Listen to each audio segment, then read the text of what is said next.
Hi aspirants. இன்னைக்கு நாம பார்க்க போற முக்கியமான விஷயம் என்னதுன்னா, சிந்து சமவெளி நாகரிகத்தின் புதைத்தல் முறைகள். அந்த நாகரிகத்துல இருக்கக்கூடிய மக்கள் ஒருத்தவங்க இறந்துட்டா அவங்கள எந்த முறையில அடக்கம் செஞ்சாங்க, அதை பத்தி தான் நம்ம இன்னைக்கு பார்க்க போறோம். ஃபர்ஸ்ட், முழுமையான புதைத்தல்.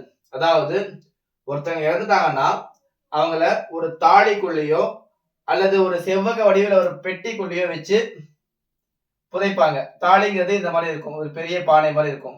ஒண்ணு தாலிக்குள்ள, அப்படி இல்லைன்னா பெரிய செவ்வக பெட்டியில வச்சு புதைப்பாங்க. இதுக்கு பேர் தான் முழுமையான புதைத்தல். இரண்டாவது, பகுதி அளவு புதைத்தல். அப்படின்னா என்னதுன்னா, இறந்த உடலை இயற்கைக்கு விட்டுருவாங்க.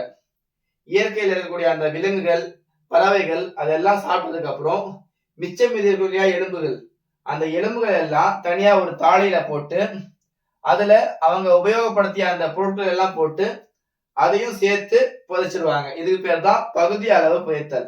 மூன்றாவது, தகனத்துக்கு பிந்தைய சாம்பல் புதைத்தல். அதாவது ஒருத்தவங்க இறந்துட்டாங்கன்னா அவங்கள ஃபர்ஸ்ட் எரிச்சு அந்த சாம்பலை ஃபர்ஸ்ட் கலெக்ட் பண்ணி அது ஒரு சின்ன ஒரு குடுவையில போட்டு அதை தனியா புதைப்பாங்க. அதுக்கு பேர் தான் தகனத்துக்கு பிந்தைய சாம்பல் புதைத்தல்னு சொல்லுவாங்க.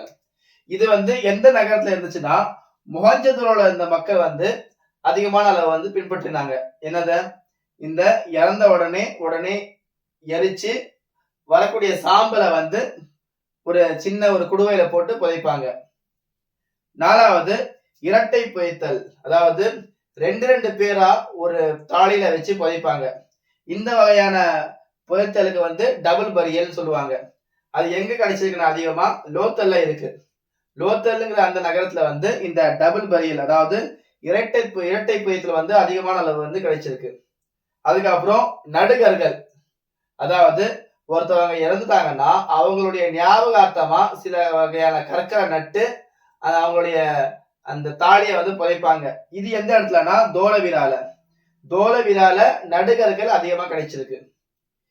சரி, இந்த பல வகையான புதைத்தல் இருந்தாலும் பொதுவாகவே அவங்க புதைக்கும் பொழுது எந்த திசையில புதைப்பாங்கன்னா, இந்த எல்லா நகரங்களும் வடக்குல இருந்து தெற்கு, அதிலும் குறிப்பா தலை வடக்கு புறம் இருக்கும், நம்மளுடைய முழு உடம்பு தெற்குல இருக்கும்.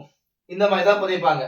ஆனா ஹரப்பாங்கிற அந்த ஒரே ஒரு நகரம் மட்டும் கிழக்கிலிருந்து மேற்காக அந்த உடல்களை புதைப்பாங்க.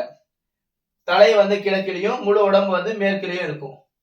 இந்த மாதிரி முறையில ஹரப்பாங்க இந்த ஒரே ஒரு நகரம் மட்டும்தான் இறந்தவங்களை புதைச்சாங்க. மீதம் இருக்கக்கூடிய அனைத்து நகரங்களும் வடக்கு தெற்காக புதைச்சாங்க. சோ இதுதான் இன்னைக்கான வீடியோ. இந்த வீடியோ உங்களுக்கு பிடிச்சிருந்துச்சுன்னா லைக் பண்ணுங்க. இதே மாதிரி உங்களுடைய ஃப்ரெண்ட்ஸ் அல்லது ஃபேமிலி மெம்பர்ஸ்ல யாராச்சும் இந்த டிஎன்பிஎஸ்சி ப்ரிப்பேர் பண்றாங்கன்னா அவங்களுக்கு இந்த வீடியோ ஷேர் பண்ணி விடுங்க.